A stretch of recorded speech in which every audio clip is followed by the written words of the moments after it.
அருட்பெருஞ்சோதி அருட்பெருஞ்சோதி தனிப்பெரும் கருணை அருட்பெருஞ்சோதி. எல்லா உயிர்களும் இன்புற்று வாழ்க, வள்ளல் மலரடி வாழ்க வாழ்க, கொல்லா விரதம் குவளை எல்லாம் ஓங்குக, நல்லோர் நினைத்த நலம் பெறுக, நன்றி நினைத்து எல்லோரும் வாழ்க இசைந்து. உலக மக்களே, அறிவார்ந்த அன்பர்களே, ஆன்மநேய ஒருமைப்பாடுடைய அன்பர்களே, வல்லப்பமான நமக்கு அருளிய திருவொற்பாவிலிருந்து அருட்பெருஞ்சோதி ஆண்டவருடைய திருவிளையாடல்களையும் நமது பிள்ளை பெருமானவர்கள் வல்லற்பமானவர்கள் இந்த பூலோகத்திற்கு ஏன் வருவிக்க உற்றார், வருவிக்க உற்றதற்கு காரணம் என்ன, ஏன் ஒரு தாயின் கருவறையிலே 10 மாதம் இருந்து இந்த பூலோகத்திற்கு வருவிக்க உற்றார் என்ற நிலைகளை எல்லாம், பிரபஞ்சத்தின் முன்னிலைகள் எல்லாம் நமது பிள்ளை பெருமானவர்கள் அருளிய திருவொற்பாவினுடைய பாடல்களின் மூலமாக நாம் பார்த்து கொண்டிருக்கிறோம். வல்லப்பெருமானவர்கள் இந்த பூலோகத்திற்கு வருவிக்க உற்றதற்கு காரணம், வருவிக்க உற்றவர் என்பதற்கு முதலிலே நாம் ஏற்கனவே நிறைய விளக்கங்கள் நான் கொடுத்திருக்கிறேன். இருந்தாலும் சில நேரங்களில் மறுபடியும் சொல்ல வேண்டிய கடமை இருக்கிறது. அந்த காலகட்டத்தின் கட்டாயத்தில் இருக்கிறோம்.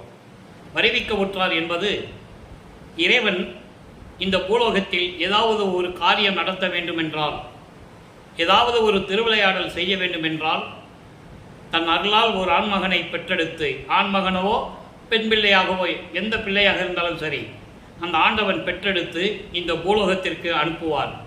அவருடைய காரியங்கள் எல்லாம் நடக்க வேண்டும் என்பதற்காக.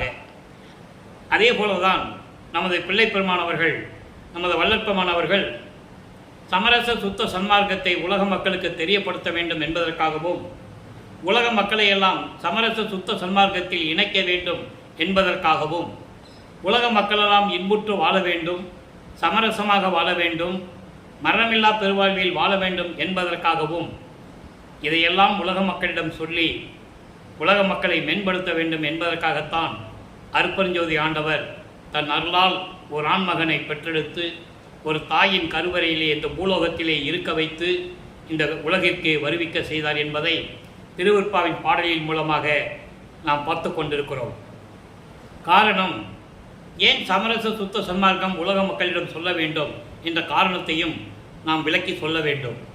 இந்த பிரபஞ்சம் தோன்றிய காலத்திலிருந்தே 4 யுகங்கள் தோன்றி அழிந்து விட்டன. கிரேத யுகம், திரேத யுகம், துவார யுகம், கலியுகம். இந்த 4 யுகங்களிலுமே அழிந்து விட்டது. கலியுகம் 1900 ஆண்டுகளிலே முடிவடைந்து விட்டது. ஆக இந்த 4 யுகங்களிலுமே தோன்றிய மார்க்கங்களும் சமயங்களும் மதங்களும் இதெல்லாம் அழிந்து விட்டது. இந்த சமயங்களும் மதங்களும் மார்க்கங்களும் இந்த பூலோகத்திலே மனிதர்களால் உருவாக்கப்பட்டது. அவர்கள் கருத்துக்கு ஏற்றபடி அந்தந்த மதங்களை சார்ந்தவர்கள், சமயங்களை சார்ந்தவர்கள், மார்க்கங்களை சார்ந்தவர்கள் அவர்களுடைய முன்னோர்கள் சொன்னபடி அவர்களுடைய கர்த்தாக்களை உருவகப்படுத்தி, தலைவர்களை உருவகப்படுத்தி, அதற்கேற்றபடி ஆலயங்களை அமைத்து, வழிபாட்டு முறைகளை அமைத்து மக்களை வழிபட செய்து விட்டார்கள். இந்த நிலை மாற வேண்டும். அதெல்லாம் அழிந்து விட்டது. அந்த நிலை மாற வேண்டும். அப்போ இதை உலக மக்களுக்கு சொல்ல வேண்டும். அதற்காகத்தான் தன் மகனை இந்த பூலோகத்திற்கு வருவிக்க செய்தார் அருட்பெருஞ்சோதி ஆண்டவர் என்ற நிலையை பார்த்து கொண்டிருக்கிறோம். அப்படி அருட்பெருஞ்சோதியுடைய திருவிளையாடல் தொடங்கிய ஆண்டு 1/1/1823 ஆண்டு அருட்பெருஞ்சோதி ஆண்டவர் திருவிளையாடலை தொடங்குகிறார். 5/10/1823 ஆண்டு தனது மகனை ஒரு தாயின் கருவறையிலே இருக்க வைத்து இந்த பூலோகத்திற்கு வருவிக்க செய்தார். தன் மகன் வருவிக்க உற்ற பிறகு என்னென்ன நடந்தது? 1/1/1823 ஆண்டு தொடங்கிய திருவிளையாடல் 30/1/1874 ஆண்டுகள் வரை, அதாவது 51 ஆண்டுகள் திருவிளையாடல் நடக்கிறது. அந்த திருவிளையாடல்களை 8 ஆண்டுகளாக பிரித்து தனது மகனுக்கு எப்படியெல்லாம் அருளை கொடுத்தார் என்பதை தான் திருவொற்பாவின் பாடலின் மூலமாக நாம் பார்த்து கொண்டிருக்கிறோம். ஆக ஒவ்வொரு 8 ஆண்டுகளிலும் நமது குழந்தை இறைவன் வள்ளல் பெருமானவர்கள், அதாவது திரு அருட்பிரகாச வள்ளலார் என்று மக்களால் அழைக்கப்பட்டவர், உலகியலிலே அவருக்கு வைத்த பெயர் ராமலிங்கம். அருட்பெருஞ்சோதி ஆண்டவர் தன் மகனுக்கு வைத்த பெயர் செல்வப்பிள்ளை. அதனால்தான் நான் பிள்ளை பெருமான் என்று கூறுவதுண்டு. ஆக இந்த பிள்ளை பெருமானவர்கள் ஒவ்வொரு 8 ஆண்டுகளிலும் எப்படி இருந்தார் என்பதை தான் இப்போ திருவொற்பாவிலிருந்து பார்த்து கொண்டிருக்கிறோம். அதன்படி 5/10/1823 ஆண்டு வருவிக்க விட்ட நமது குழந்தை இறைவன் ஒரு தாயின் கருவறையிலே இருக்கும்போது இறைவனுடைய திருவிளையாடல் எப்படியெல்லாம் நடந்தது என்பதை நாம் ஏற்கனவே தெளிவாக பார்த்தோம். கருவறை இருட்டாக இருக்கிறது என்று கூறும்போது அருட்பெருஞ்சாண்டவர் தன் மகனுக்கு கருவறையிலே ஒளிகாட்டி மகனோடு கொஞ்சி குலாவியது. மகன் பசி என்று கொள்ளும்போது அருட்பெருஞ்சாண்டவர் தன் மகனுக்கு கருவறைக்கு சென்று தன் அருளமுதம் ஊட்டியது. மகன் காற்று வரவில்லையே தந்தையை, உடம்பு புழுக்கமாக இருக்கிறது என்று கூறும்போது தன் மகனுக்கு அமுத காற்று வீசியது. இதெல்லாமே அந்த தாயின் கருவறையில் நடக்கிறது, சின்னையம்மையருடைய கருவறையில் நடக்கிறது. அங்கே மருதூரிலே சிதம்பரம் அருகில் இருக்கின்ற மருதூர் என்ற கிராமத்திலே வசித்து கொண்டிருந்த ராமையா பிள்ளை சின்னையம்மையருடைய இல்லற வாழ்க்கையில் நமது பிள்ளை பெருமான் அவர்கள் மகனாக வருவிக்க உற்றார். அவர்களுக்கு ஏற்கனவே உலக வாழ்க்கையில் பிறந்த குழந்தைகள் 4 பேர் உண்டு. அவர்கள் பிறந்தவர்கள் இறந்தாக வேண்டும். பிறப்பு இறப்பு மனிதனுக்கு உண்டு. அவர்கள் பிறந்தவர்கள். இவர் இறைவனுடைய மகனாக ஒரு தாயின் கருவறையிலே இருந்து வருவிக்க உற்றவர். அதன் பிறகு இந்த பூலோகத்திற்கு வருவிக்க உற்ற பிறகு 5 மாத குழந்தையாக இருக்கும்போது சிதம்பரத்திலே ஒரு திருவிழாவிற்காக அழைத்து செல்லுகிறார்கள். அங்கே தன் மகனுக்கு அருட்பெருஞ்சோதி ஆண்டவர் வெட்ட வெளியாக சிதம்பர ரகசியத்தை காட்டியது. சிதம்பரம் என்பது சித்து பிளஸ் அம்பரம். சித்தி என்பது மெஞ்ஞானம், அம்பரம் என்பது இறைவன் இருக்கக்கூடிய இடம், வெட்ட வெளி. அதான் சிதம்பர ரகசியம். அதை தான் வல்லப்பெருமானவர்கள் சுத்த சிவஞான வெளி என்று கூறுவார். 16வது நிலை அது. இந்த நிலைகளெல்லாம் ஏற்கனவே பார்த்து விட்டோம். இதெல்லாம் முன்னுரையாக சொல்ல வேண்டிய கடமை இருக்கிறது. ஏன்னா மக்களுக்கு புரியணும், தினமும் சொல்லிதான் ஆகணும், வேறு வழி இல்லை. மக்களுக்கு தெரியணும். ஏன்னா வல்லப்பெருமானவர்கள் வருவிக்க விட்டு 203 ஆண்டுகள் முடிவடைந்து விட்டது. இந்த 203 ஆண்டுகளிலும் வல்லப்பெருமானை பற்றி யாரும் விவரமாக, அதாவது இறைவனுடைய மகனாக என்று யாரும் கூறவில்லை. கதையாக சொன்னார்கள்.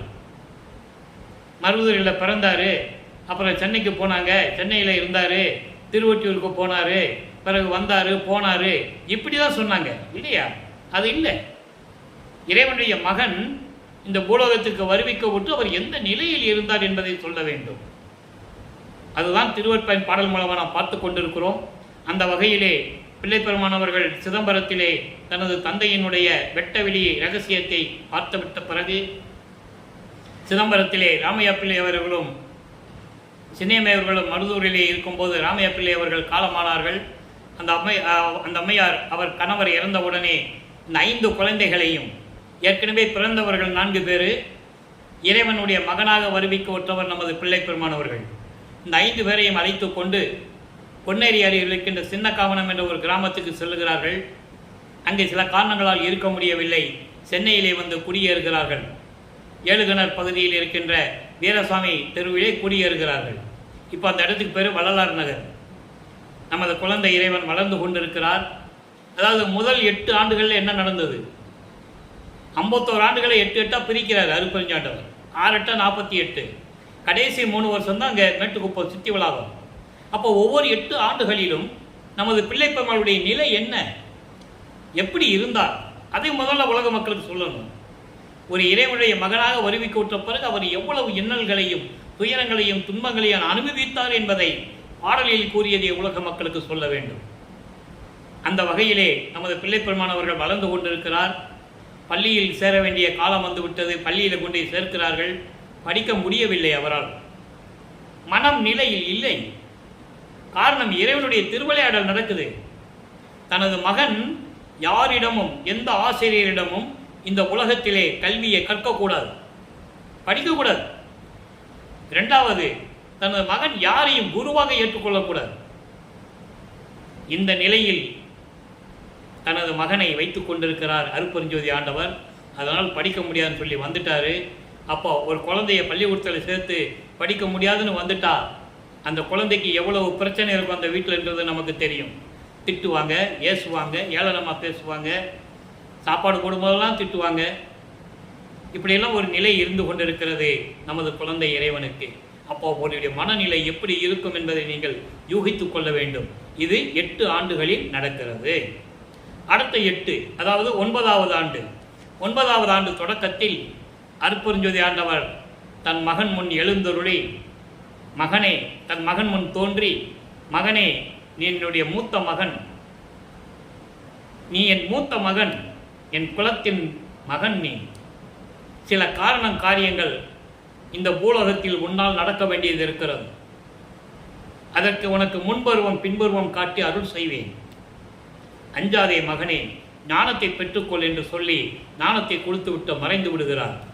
நல்லா கவனிக்கணும், ஞானம் மட்டும்தான் கிடைக்கும், மெஞ்ஞானம் கிடைக்காது. அது எப்போ கிடைக்கும்ன்றதை தான் நம்ம பார்த்துக்கிட்டு இருக்கோம். இப்போது சைவ சமயத்தின் தலைவனாகிய சிவபெருமானை வழிபட்டு கொண்டிருக்கிறார். காரணம், சைவ சமயத்தின் தலைவன் சிவபெருமான், வைஷ்ணவ சமயத்தின் தலைவன் திருமால், கௌபார சமயத்தின் தலைவன் முருகன், காணாபத்திய சமயத்தின் தலைவன் விநாயகன், சாத்தம் சமயத்தின் தலைவி அம்மை, சௌரம் சமயத்தின் தலைவன் சூரியன். இப்படி சமயங்கள் உண்டு, மார்க்கங்களும் உண்டு. அப்போ இந்த நிலையில் இருக்கும்போது சைவ சமயத்தின் தலைவனாகிய சிவபெருமானை ஏற்றுக்கொண்டதனால் சிவபெருமானை வழிபட்டு கொண்டு நமச்சிவாயா, சிவாய நம, ஓம் சிவாய என்ற மந்திரங்களை சொல்லி சரியை கிரியை யோகம் என்ற 12 நிலைகளில் இருந்து கொண்டிருக்கிறார். சரியை என்பது உருவ வழிபாடு, தாங்கள் கற்பனை செய்த ஒரு தலைவனை உருவகப்படுத்தி வழிபாடு செய்வது. இரண்டாவது, அந்த உருவத்திற்கு மந்திரங்களை சொல்லி வேள்வி வளர்த்து குத்து விளக்கேற்றி கற்பூரம் ஏற்றி இந்த பழக்க வழக்கங்களை எல்லாம் செய்து வழிபடுவது. அதான் சங்கற்ப விகற்பங்கள் என்று சொல்லுகிறார். சைவ சமயத்தின் அடையாளம் திருநூறை பூசிக்கொள்ளுவது, உத்திராட்ச மாலையை போட்டுகிறது. இந்த நிலையில் நமது குழந்தை இறைவன் இருந்து கொண்டிருக்கிறார். அப்போ ஞானத்தை பெற்ற பிறகு 9வது ஆண்டிலிருந்து 12 ஆண்டுகளுக்குள் பாடல்களை பாடுகின்ற ஆற்றலை பெற்றுக் கொள்ளுகிறார். நல்லா கவனிக்கணும், நீங்கள் பாடல்களை பாடுகின்ற ஆற்றலை பெற்றுக் கொள்ளுகிறார். சிவபெருமானை பற்றி பாடுகிறார். ஏன் சிவபெருமானை பற்றி பாடுகிறார் என்றால் பிற்காலத்தில் நமக்கு தெரியும். அப்போ அவருக்கு சுத்த சன்மார்க்கம் இருக்கிறது தெரியாது. அருட்பெருஞ்சோதி ஆண்டவர் தான் ஆதியும் அந்தமில்லா தோன்றிய இறைவன், சுயமாக தோன்றியது என்று யாருக்குமே தெரியாது. ஆனால் அதை ஆதி சிவன் என்று சொன்னார்கள். சமயத்தை சார்ந்தவர்கள் அவரை ஆதி சிவன் என்று சொன்னார்களே தவிர அருட்பெருஞ்சோதி ஆண்டவர் என்று சொல்லவில்லை. அவங்களுக்கு தெரியாது. நல்லா புரிஞ்சுக்கணும் நீங்கள். அப்போ இந்த நிலையில் இருக்கும்போது பாடல்களை பாடுகின்றார். 1ஆம் திருமுறை உருவாகிறது. ஏற்கனவே 1ஆம் திருமுறையிலே நாம் திருவருள் முறையீடு, வடிவுடை மாணிக்கமாலை பதிகங்களை இறைவனுடைய திருவிளையாடல் என்ற பதிவிலே 400 பதிவுகளிலே நாம் பார்த்துவிட்டோம். இன்னும் சில விளக்கங்கள் தர வேண்டியது இருக்கிறது. சிவநேச வெண்பா மொத்தம் 100 பாடல்களை கொண்டது. அதில் 81 பாடலுடைய விளக்கங்களை ஏற்கனவே பார்த்துவிட்டோம். இப்போ வல்லப்பமானவர்கள் 12 ஆண்டுகளுக்குள் இருந்து கொண்டிருக்கிறார். 12 வயசுக்குள் இருக்கிறார் நம்ம சொல்லக்கூடாது. அவருக்கு வயது கிடையாது. நல்லா புரிஞ்சுக்கணும். அவர் ஒவ்வொரு யுகத்திலையும் இருந்தவர். இந்த பிரபஞ்சம் தோன்றிய காலத்திலிருந்தே அருட்பெருஞ்சோதி ஆண்டவருடைய அடியானாகவும் பிள்ளையாகவும் ஒவ்வொரு யுகத்திலையும் இருந்தவர். அதை நம்ம இன்னைக்கு பார்க்க போகிறோம். விளக்கத்தை நல்லா கவனிச்சுக்கிட்டே வரணும். இப்போ அவருக்கு தெரியாது. அதனால சிவபெருமானை கும்பிடுறார். 82வது பாடல். மெய்யாக நின்னை விட ஓர் வேறு துணை இல்லை ஐயா, அது நீ அறிந்ததுகான். பொய்யான தீது செய்வேன் தன் பிழையை, பொய்யாக தீது செய்வேன் தன் பிழையை சித்தம் குறித்திடில் யான் யாது செய்வேன் அந்தோ இனி. பாடல். அதாவது இறைவனால் வருவிக்க விட்டவன் என்ற நிலை தெரிந்து விட்டது. முதல்ல 8 ஆண்டுகள் வரைக்கும் தெரியாது. ஏண்டா இப்படி பிறந்தோம், நம்மளை பள்ளிக்கூடத்தில் சேர்த்து நம்மளால் படிக்க முடியலன்னு வந்துட்டோம், இதுக்கு இவ்வளவு பிரச்சனைகளா அப்படின்னு மனவேதனையில் இருந்தவர் 9வது ஆண்டிலே இறைவன் ஆட்கொண்ட பிறகு இறைவனுடைய பிள்ளைன்னு தெரிஞ்சு போச்சு. அதை வெளியே சொல்லவும் முடியாது, சொல்லவும் கூடாது. அது தெய்வத்தின் ரகசியம், தெய்வ ரகசியம். அது சொல்லவும் கூடாது. ஆக அந்த நிலையில் இருக்கும்போது சிவபெருமானை வழிபடுகிறார். அப்போ சொல்றார் பாருங்க, மெய்யாக இறைவா, என்னை ஒரு தாயின் வழியிலே வருவிக்க செய்து இந்த பூலோகத்திலே உலாவ விட்டு நீ திருவிளையாடல் செய்து கொண்டிருக்கிறாய். உண்மையாக சொல்லுகிறேன், சத்தியமாக சொல்லுகிறேன், உன்னை விட எனக்கு யாரும் துணை இல்லை. எனக்கு தெரியாது, யாரும் தெரியாது எனக்கு. ஐயா, இது நீயும் அறிந்ததுதான், இது நீயும் அறிந்ததுதான், உனக்கும் தெரியும். நான் உன்னுடைய பிள்ளை அப்படின்னு சொல்லிட்டேன். அப்போ நம்முடைய மகன் உனக்கு தெரியும். சத்தியமாக சொல்கிறேன், உன்னை தவிர வேறு யாரும் எனக்கு தெரியாது.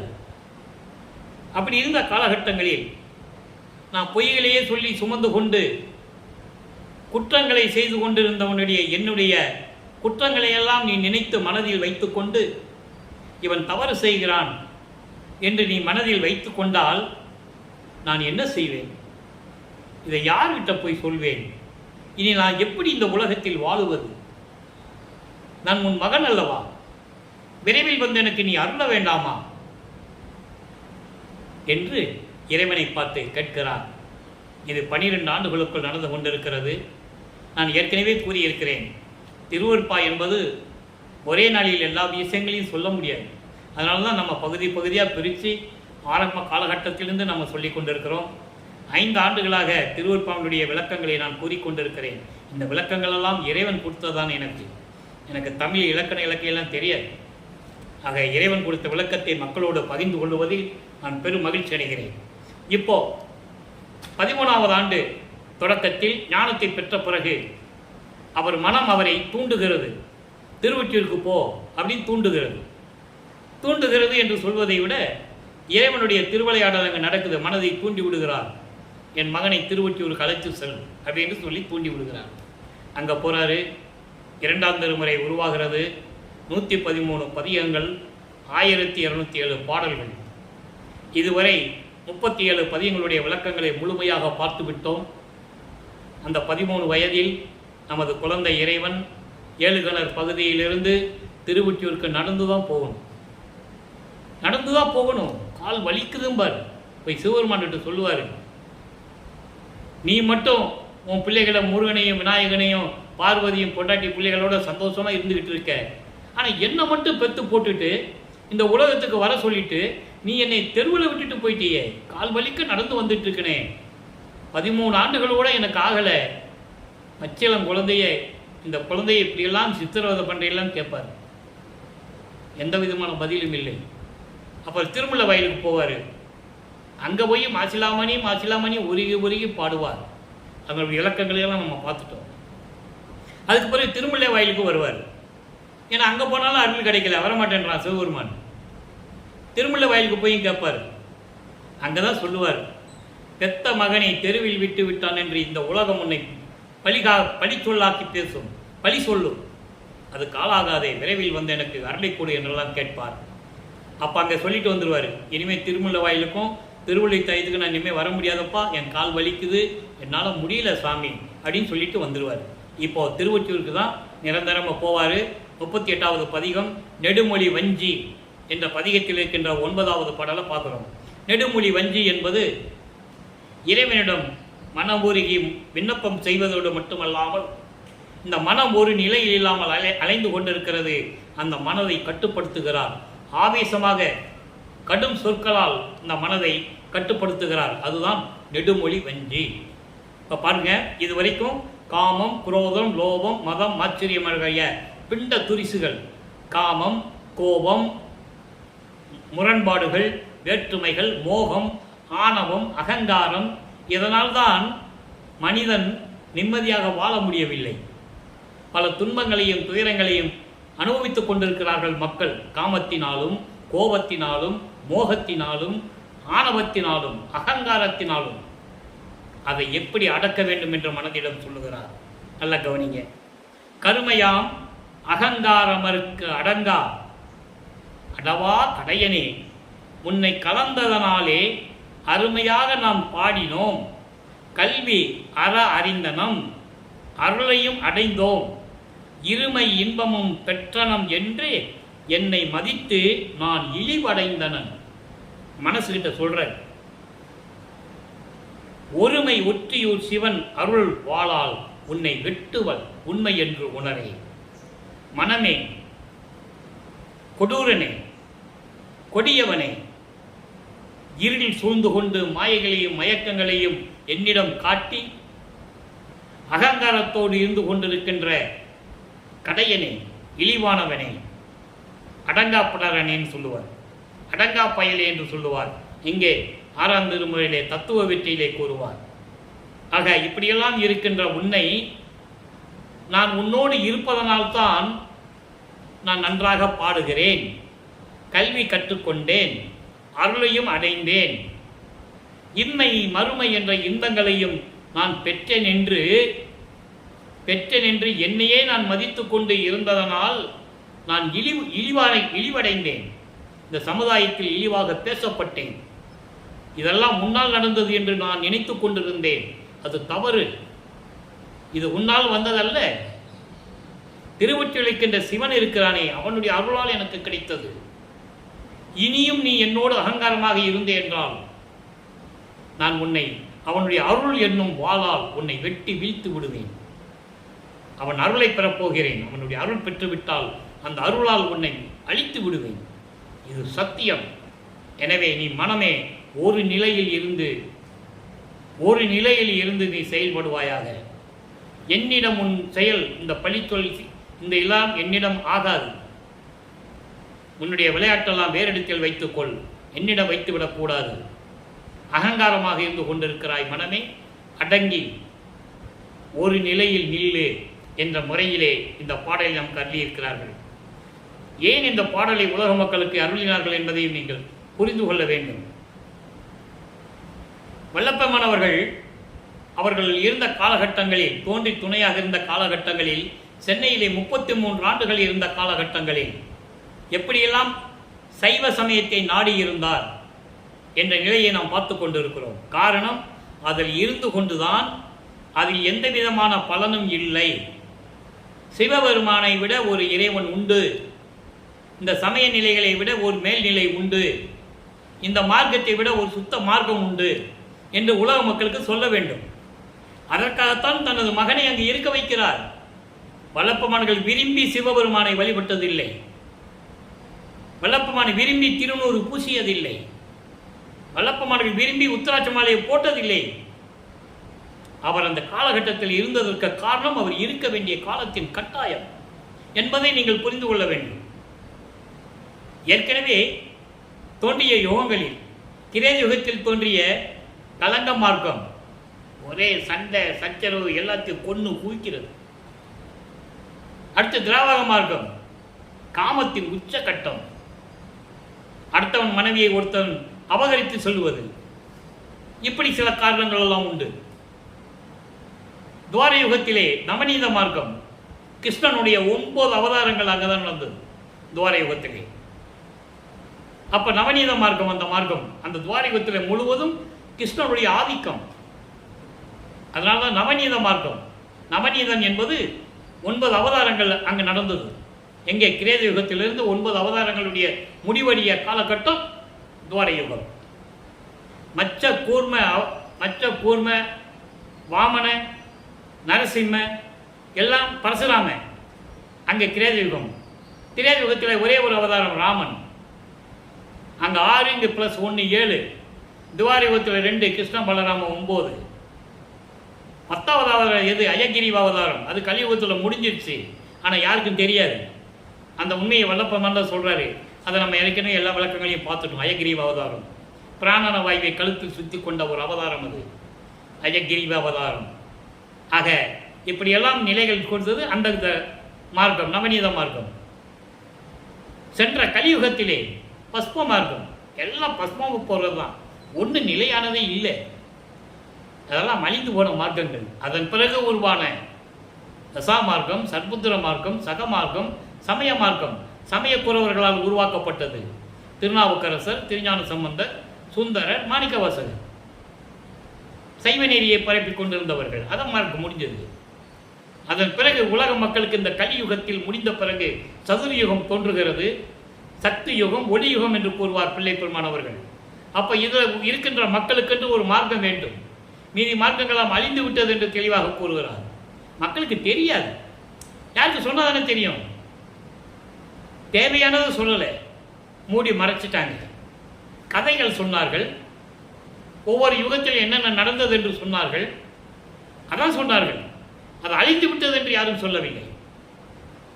ஆக இந்த நிலையில் இருக்கும்போது இந்த ஒளி யுகத்தில் வாழக்கூடிய, இந்த சக்தி யுகத்தில் வாழக்கூடிய மக்களுக்கென்று ஒரு மார்க்கம் வேண்டும் என்பதற்காக அருப்பஞ்சோதி ஆண்டவர் சமரச சுத்த சன்மார்க்கத்தை நிறுவினார். அப்போ யார்கிட்ட கொடுக்கிறது?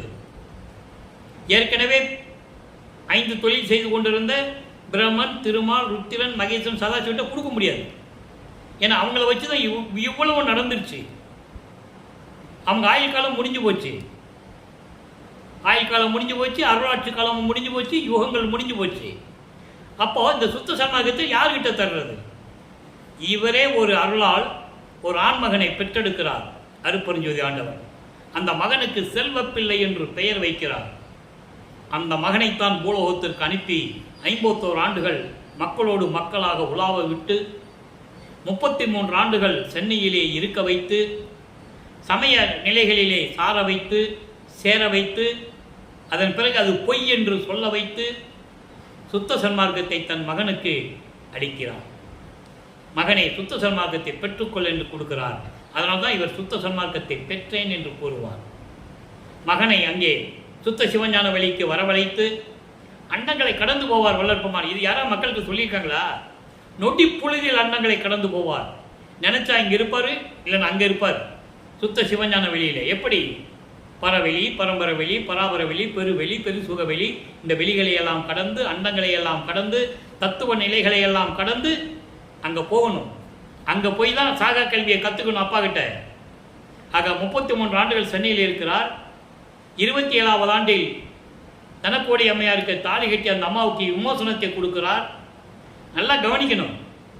அந்த அம்மாவுடைய கர்ம வினைகளை நீக்குவதற்காக, அந்த அம்மாவுக்கு விமோசனத்தை கொடுப்பதற்காகத்தான் தாலி கட்டுகிறார். திருவருட்பாவிலே பாடல் உண்டு. அதை ஏற்கனவே நான் விளக்கமாக பாடலோட விளக்கங்களை கொடுத்திருக்கிறேன். அதற்காகத்தான் அந்த அம்மா இங்கே இவர் வருவிக்க உற்ற குடும்பத்தில் முறைப்பெண்ணாக ஒரு அக்காவுடைய பெண்ணாக பிறக்கிறாரு. அந்த அம்மா பிறக்கிறாங்க. நல்லா கவனிக்கணும். ஏன் பிறக்கிறாங்க?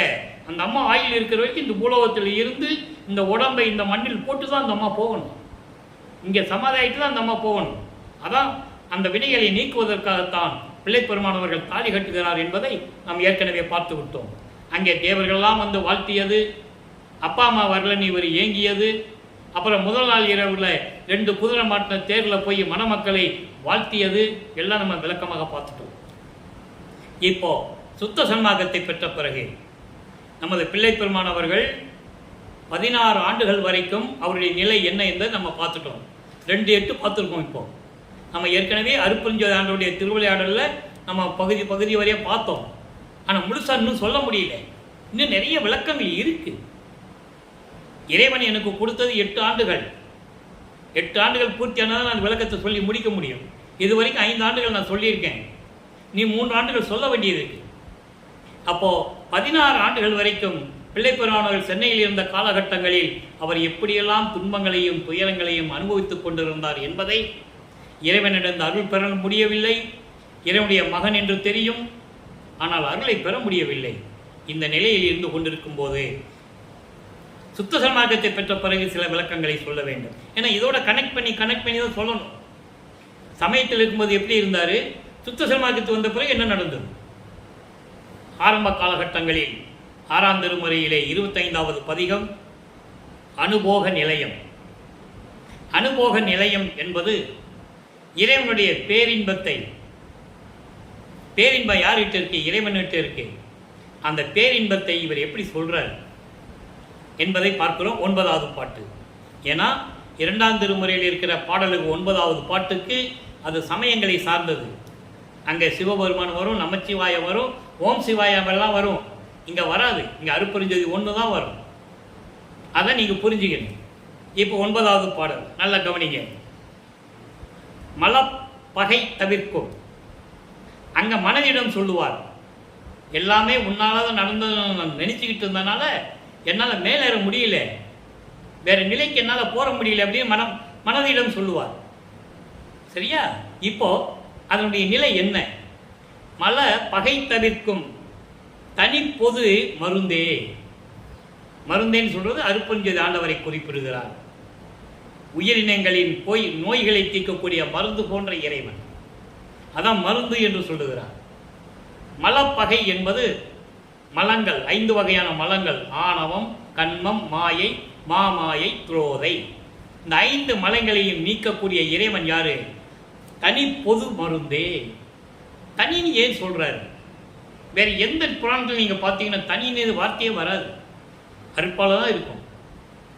ஏன்னா அவன் தனிமையானவன், ஆதியும் அந்தமெல்லாம் தோன்றியவன், சுயமாக தோன்றியவன், எந்த சமய தலைவனுடையும் ஒப்பிடாத இறைவன், ஒப்பிட முடியாத இறைவன். அதான் தனி பொது மருந்தே. பொது என்பது சத்தியஞான சபை. எங்க சத்தியஞான சபை? வல்லப்பமானவர்கள் திருவருட்பாலை கூறியதெல்லாம் அங்கே இருக்கின்ற சத்தியஞான சபை. அதை நீங்கள் நல்லா புரிஞ்சுக்கணும். பிற்காலத்தில் உலக மக்களுக்காக இவர் அடிக்கடி போயிட்டு வந்துடுவார், ஆனால் மக்கள் போக முடியாதுல்ல. அதுக்காக வடலூரில் ஒரு சத்தியஞான சபையை நிறுவினார். நல்லா இதான் கான்செப்ட். இந்த நோக்கம்தான் வல்லப்பமானவர்கள் மக்களுக்காக ஒரு சத்தியஞான சபையை நிறுவினார். ஆக அப்படிப்பட்ட மருந்து போன்ற இறைவனே மந்திரமே. மந்திரம் என்பது மகாமந்திரத்தை உடைய இறைவன். அருப்பெருஞ்சோதி அருப்பெருஞ்சோதி தனிப்பெருங்கருணை அருப்பெருஞ்சென்ற மகாமந்திரத்தை கொடுத்த இறைவன் மூலக்கடவுள். மூலக்கடவுள், ஆதிய மந்தமில்லா தோன்றிய இறைவன் மூலக்கடவுள். அப்படிப்பட்ட இறைவனே ஒளிர் மணியே. ஒளிர் மணியே என்பது பிரபஞ்சம் முழுவதும் பிரகாசமாக ஒளிந்து கொண்டிருக்கின்ற, ஒளி வீசி கொண்டிருக்கின்ற அருப்பெருஞ்சோதி ஆண்டவரே. எப்படி சொல்றாரு பாருங்க. சொல்லிட்டு சொல்றாரு, நிலைப்பட என்னை அன்று ஆண்டு அருள் அளித்த நேயனே. அற்புதமான வரி, அண்டர்லைன். நிலைப்பட, நான் நிலையாக இருக்க வேண்டும் என்பதற்காக, நான் மரணமில்லா பெருவாழ்வில் இருக்க வேண்டும் என்பதற்காக, ஒவ்வொரு பிரபஞ்சத்திலும் நான் இருக்க வேண்டும், ஒவ்வொரு யுகத்திலும் நான் இருக்க வேண்டும் என்பதற்காக அன்று என்னை ஆண்ட அருள் அளித்த அருப்பெருஞ்சோதி. பிரபஞ்சம் தோன்றிய காலத்திலிருந்தே என்னை ஆண்டு அருள் அளித்த ஜோதியே, அதன் பிறகு இந்த பூலோகத்தில் என்னை வருவிக்கவுற்று 9வது ஆண்டில் என் முன் தோன்றி உன்னுடைய மகன் என்று என்னை கூறி அருள் அளித்தாயே. அப்படிப்பட்ட நண்பனே, அன்பானவனே, அருப்பெருஞ்சோதி ஆண்டவரே, தாய் அணையவனே, தாய் போன்று விளங்கிக் கொண்டிருக்கின்ற இறைவனே, பலப்படு பொன்னம்பத்திலே நடம் செய் பரமனே. அருளோடு விளங்கிக் கொண்டிருக்கின்ற பொன்னம்பலம் என்பது பொற்சபை. அருளோடு விளங்கிக் கொண்டிருக்கின்ற பொற்சபையிலே அருள் நடனம் செய்து கொண்டு, அருளாட்சி செய்து கொண்டு, திருவிளையாடல் செய்து கொண்டிருக்கின்ற எனது பரமனே, அருப்பெருஞ்சோதியே, பரமசிற் சுகந்தான் புலப்பட தருதற்கு இது நல்ல தருணம். மெஞ்ஞானம் கொடுப்பதற்கு இதுதான், எனக்கு மெஞ்ஞானம் கொடுப்பதற்கு இதுதான் நல்ல நேரம். விரைவில் வந்து புணர்ந்து அருள், விரைவில் வந்து என்னோடு கலந்து கொண்டு அருள வேண்டும். புணர்ந்தருள் எனையே, என்னோடு கலந்து கொண்டு அருள வேண்டும் என்று கூறுகிறார். நல்லா கவனிக்கணும். இந்த ஒரு வார்த்தை இருக்கு பாருங்க, நிலைப்பட என்னை அன்று ஆண்டு அருள் அளித்த நேயனே. இதுக்கு ஒரு விளக்கம் தரணும். அது ஒரு வரியில சொல்லிட்டாரு. இந்த ஒரு வரிக்கு இன்னொரு பதிகத்தில் ஒரு விளக்கம் இருக்கு. 112வது பதிகம் 6ஆம் திருமுறை மெய்யருள் வியப்பு. மெய்யருள் வியப்புல அந்த பாடல் இருக்கு, நல்லா கவனிக்கணும். அன்றே 96வது பாடல் இருக்கு. 96வது பாடல் மெய்யருள் வியப்புல இருக்கு. அன்றே என்னை அடியனாக்கி சொல்லிட்டாரு. இங்க இந்த அன்றுக்கும் அந்த அன்றுக்கும் வித்தியாசம் இருக்கு. அந்த பொருள் விளக்கம் தரணும், மக்களுக்கு புரிய வைக்கணும். அன்றே என்னை அடியனாக்கி, என்று அடியனாக்கி, பிரபஞ்சம் தோன்றிய காலத்திலிருந்தே என்னையும் நீ தோற்றுவித்து உன்னை அடியனாக்கி கொண்டாய். அது ஒரு பாடல சொல்லுவாரு, அன்பு மாலையில சொல்லுவாரு 4ஆம் திருமுறையிலே. ஏனாதான் எனினும் யான் அம்மையின் நின் அடியே நான் அறிந்தேன், இதய மலர்ந்தேன். எப்போ சொல்றாரு? 32வது ஆண்டில் 4/8 முடிஞ்ச பிறகுதான் அவங்க அப்பா அவருக்கு காட்சி கொடுத்து சொல்றாரு, நீ இப்போ மட்டும் வரலப்பா பூலோகத்துக்கு, நீ ஒவ்வொரு யுகத்திலே நீ எங்களுக்கு அடிமையாக இருந்தவன், அடிமை என்பது அடியனாக இருந்தவன் என்று சொல்லுகிறார். எவ்வளவு பெரிய விஷயங்கள்! பிரபஞ்சத்தின் உண்மையை மறைத்து விட்டார்கள். என்னென்னமோ பேசினாங்க. ஆனா வள்ளலா பத்தி யார் பேசினது? மண்மூடி மறைத்து விட்டார்கள், உண்மையை புதைத்து விட்டார்கள். அன்றை என்னை அடியனாக்கி ஆண்ட ஜோதியே, அன்றை என்னை அடியனாக்கி ஆண்ட ஜோதியே. ஒரு பாட்டில் சொல்லுவாரு, அப்பப்போ நீ சின்ன சின்ன வேலைகளை கொடுப்ப, நான் செஞ்சுட்டு வந்து உங்ககிட்ட நல்ல பேர் வாங்கியிருக்கேன்னு சொல்லுவாரு. இப்படிப்பட்ட பாடல்கள்லாம் உண்டு. அதுக்கு அடுத்து சொல்வாரு, அதன் பின் பிள்ளையாக்கி, அன்னைக்கு அடியனாக்கி கொண்டாய், சமரச சுத்த சன்மார்க்கத்தை கொடுத்து இந்த உலக மக்களை இணைப்பதற்காக என்னை என்ன பண்ணினாய்? பிள்ளையாக்கி கொண்டாய். அதான் செல்வப்பிள்ளை. அதன் பின் பிள்ளையாக்கி, அதன் பின் பிள்ளையாக்கி அருள் இங்கு அளித்த ஜோதியை சொல்லிட்டாரா. இங்கு என்பது இந்த மண்ணுலகில். ஒவ்வொரு பிரபஞ்சத்திலும் என்னை வச்சிருந்த அடியனாக வச்சு கொண்டாய். சின்ன சின்ன வேலைகளை சொல்லுவேன், நான் வந்து செஞ்சு விட்டு உங்ககிட்ட நல்ல பேர் வாங்குவேன். அதன் பிறகு என்ன பண்ணேன், சுத்த சன்மார்க்கத்தை உலக மக்களுக்கு சொல்லணும் மகனே, நீ பூலோகத்துக்கு போக ரெடியாயிருன்னு சொன்னேன். நான் முடியாதுன்னு சொன்னேன். இப்படியெல்லாம் விளக்கங்கள் உண்டு. இது கற்பனை இல்லை, கதை இல்லை, பாடல்களில் உண்டு. முடியாதுன்னு சொன்னேன். நீ என்ன பண்ண, லட்சுமி சரஸ்வதியை கூப்பிட்டு என் மகன் சஞ்சலத்தில் இருக்கிறான், அவனை போய் சமாதானப்படுத்தி அவனை வணங்கி சமாதானப்படுத்தி அவன் முன் ஆடி பாடி அவன்கிட்ட பெர்மிஷன் வாங்குங்க, அனுமதி வாங்குங்கன்னு நீ சொன்ன இல்லையா? அதுக்கு பிறகுதான் நீ என்னை பிள்ளையாக்குன. அதான் சொல்றாரு, அதன் பின் பிள்ளையாக்கி அருள் இங்கு அளித்த ஜோதியே. இந்த விளக்கங்களை யாராலையும் தர முடியாது என்பவர்களே. இறைவனுடைய தயவையும் கருணையும் பெற்றிருந்தால்தான், உண்மையான சுத்த சன்மார்க்க நெறிகளை பின்பற்றி கொண்டிருந்தால்தான் இறைவன் கொடுத்த விளக்கத்தை மக்களுக்கு தைரியமாக உறுதியாக சொல்ல முடியும். இல்லை வேற யாராலும் சொல்ல முடியாது. எல்லா விளக்கங்களும் திருவருட்பாவில உண்டு. யாரும் மறுக்கவும் முடியாது, மறக்கவும் முடியாது. நான் சொல்லிட்டு சொல்ற பாருங்க, பிள்ளையாக்கிட்டு இல்ல, பிள்ளையாக்கி நீ இந்த பூலோகத்துக்கு அனுப்பிட்ட. அப்ப நான் யாரு? நான் யாரு? நன்றே மீட்டும் நேயனாக்கி, உயிரினங்களுக்கெல்லாம் என்னை நண்பனாக்கி. எப்படி சொல்றாரு பாருங்க. அதான் சொன்னாரு, வாடிய பயிரை கண்ட போதெல்லாம் வாடினேன்னு சொன்னாரு. வாடிய பயிர் என்பது கம்மம்பயிரும் சோளப்பயிரும் நெல்லு பயிர் கிடையாது. அது ஒரு வகையான உயிர். ஆனால் வாடிய பயிர் என்பது இந்த பிரபஞ்சத்தில் தோன்றிய அத்தனை உயிரினங்களும் 84 லட்ச யோனி பேதங்கள் என்று சொல்லுவார். 84 லட்சம் யோனி பேதத்தில் பிறந்த எல்லா உயிரினங்களும் துன்பப்படும் போது நான் வாடினேன் அப்படின்னு தான் சொல்லணும். ஆனால் சொல்லுவங்கெல்லாம் எப்படி சொல்லுவாங்க, வாடிய பயிரை கண்ட போதெல்லாம் வாடினேன்னு சொல்லிட்டு வல்லப்பமான அப்படியே கரசக்காட்டு வழியாக நடந்து போனார். மழை இல்லை, பயிரெல்லாம் போய் வாடி போய் நின்னது, அதை பிடிச்சி கட்டி அழுது கொண்டு இருந்தாருன்னு சொல்லுவாங்க. பயிரெல்லாம் கட்டி பிடிச்சி அழுது கண்ணீர் விட்டு அந்த கண்ணீர் அந்த குருத்தில் விட்டு, இதெல்லாம் வந்து உலகியல் விளக்கம். வாடிய பயிரை கண்ட போதெல்லாம் வாடினேன் என்பது பிரபஞ்சத்தில் தோன்றிய 84 லட்சம் யோனி வகைகளில் தோன்றிய அத்தனை உயிரினங்களும் துன்பப்படும் போது என் மனம் வாடியது என்று கூறுவார். அதை இங்க சொல்றாரு, நன்றே மீட்டும் நேயனாக்கி. எல்லா உயிரினத்தையும் என்னை அன்பு வலித்து, எல்லா உயிரினுக்கும் என்னை நண்பனாக்கி, நேயனாக்கி, நயந்த ஜோதியே, நேயனாக்கி நயந்த ஜோதி, அப்படியெல்லாம் எனக்கு அருள் கொடுத்த அருட்பெருஞ்சோதியே. அடுத்து சொல்றார் பாருங்க, அதான் ரொம்ப முக்கியமானது. நானும் நீயும் ஒன்று, நானும் நீயும் ஒன்று என்று உரைத்து நல்கும் ஜோதியே. மகனே, நீ நானும் ஒண்ணுப்பா, நீ நானும் வேற அல்ல என்று எனக்கு அருளிய அருட்பெருஞ்சோதியே. அப்ப இவர் யாரு? இறைவனுடைய மகன். இவங்க 2 பேருமே அருட்பெருஞ்சோதி தான். காரணம், அருட்பெருஞ்சோதி தன்னுடைய அருள் சக்தியில் ஒரு கூறு, ஒரு பகுதியை தனியாக எடுத்து 51 வருடங்கள் இந்த பூமியிலே உலாக விடுகிறார். அவர்தான் வள்ளல் பெருமான், அவர்தான் பிள்ளை பெருமான், அவர்தான் இறைவனுடைய மகன். இறைவனுடைய மகனாக அருட்பெருஞ்சோதியுடைய அருள்ல ஒரு பகுதி இந்த பூலோகத்தில் உலாவிக்கிட்டு இருந்தது 51 வருஷம். அதனால்தான் இறைவன் 51 ஆண்டுகள் கழித்து பிரிந்த சக்தியோடு ஒன்றாக கூடுகிறார். இது நடந்த இடம்தான் மேட்டுக்குப்பம் சித்தி வளாகம் என்பதை இங்கே நான் பதிவு செய்ய கடமைப்பட்டிருக்கிறேன். யாராலையும் மறுக்க முடியாது, மறக்கவும் முடியாது. அத்தனை உண்மைகளும் திருவருட்பாவில் இருக்கு. இவர் போனாரு, கதவை சாத்தினாரு, மறைஞ்சு போயிட்டாரு, ஓடிட்டாரு, அப்படிலாம் சொல்லக்கூடாது. அதான் இங்கே சொல்றாரு, நானும் நீயும் ஒன்று என்று உரைத்து நல்கும் ஜோதியே.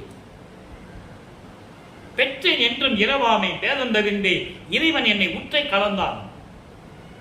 இறைவன் தன்னோடு கலந்து விட்டான் என்று இந்த பிரபஞ்சத்தில் யாருமே சொன்னதில்லை. எத்தனையோ பேர் தோன்றினார்கள், ரிஷிகள் தோன்றினார்கள், முனிவர்கள் தோன்றினார்கள், சமயக்குறவர்கள் தோன்றினார்கள், எத்தனையோ பேர் தோன்றினார்கள். உண்மை. அவர்களுக்கு தேவைக்கேற்றபடி, அவர்களுக்கு தேவைக்கேற்றபடி அவர்களுக்கு ஏற்ற தலைவனை நினைத்து தவம் இருந்தார்கள். பிரமனை நினைத்து தவம் இருந்தார்கள், அருளை பெற்றார்கள். சிவனை நினைத்து தவம் இருந்தார்கள், அருளை பெற்றார்கள். அம்மையை பற்றி தவம் இருந்தார்கள், அருளை பெற்றார்கள். அவருடைய நிலை என்ன? முக்தி அடைந்தார்கள், ஜீவ சமாதி அடைந்தார்கள். கர்ம சித்தி யோக சித்தியிலே சென்றார்கள். ஞான சித்திக்கு யாரும் வரவில்லை என்பதை திருவருட்பாவிலே நாம் உண்மையை பார்த்து கொண்டிருக்கிறோம். எனவே அப்படிப்பட்டவர் நமது பிள்ளைப்பெருமான் அவர்கள், வல்லப்பெருமான் அவர்கள். இறைவன் மகனாகவே இருந்து மக்களோடு மக்களாக இருந்து சுத்த சன்மார்க்கத்தை உலக மக்களுக்கு விளக்கி இறுதியில் தந்தை வந்து மகனோடு இருந்து கலந்து கொள்கிறார். இவர் போகல, இவர் எங்கேயும் தவம் இருக்கல. இறைவன் வந்து மகனோடு கலந்து அருப்பெருஞ்சோதி ஆண்டவராய் விட்டார்கள். அருப்பெருஞ்சோதி அருப்பெருஞ்சோதி தனிப்பெருங்கருணை அருப்பெருஞ்சோதி. எனவே மக்களே, நீங்களாம் சுத்த சன்மார்க்கத்தில் இணைந்து சைவ நெறியில் இருந்து கொண்டு, சைவ நெறி என்பது சமயத்தை சார்ந்ததல்ல. சைவம் என்பது எந்த உயிரையும் கொல்லாது அசைவ உணவுகளை சாப்பிடாமல் இருந்து சைவ நெறியில் இருந்து கொண்டு இறைவனை வணங்கி இறைவனுடைய அருளையும் செல்வங்களையெல்லாம் பெற்று நீங்கள் இந்த வையகத்திலே வாழ்வாங்க வாழ வேண்டும். நோயற்ற வாழ்வில், மரணமில்லா பெருவாழ்வில் நீங்கள் இருக்க வேண்டும். இதை இறைவனுடைய தயவையும் கருணையும் பெற்ற, இறைவனுடைய அருள் பெற்றவன் என்ற உரிமையில் இந்த வள்ளலார் ஊழியன் உங்களிடம் வணங்கி வாழ்த்து விடைபெறுகிறேன். மீண்டும் நாளை சந்திப்போம். நன்றி, வணக்கம். அருட்பெருஞ்சோதி அருட்பெருஞ்சோதி தனிப்பெரும் கருணை அருட்பெருஞ்சோதி. இறைவனுடைய செயல்களையெல்லாம் வீடியோ மூலம், இந்த நிகழ்வு மூலம் பார்த்து நீங்கள் இறைவன் அருளை பெற்றுக்கொள்ளுங்கள்.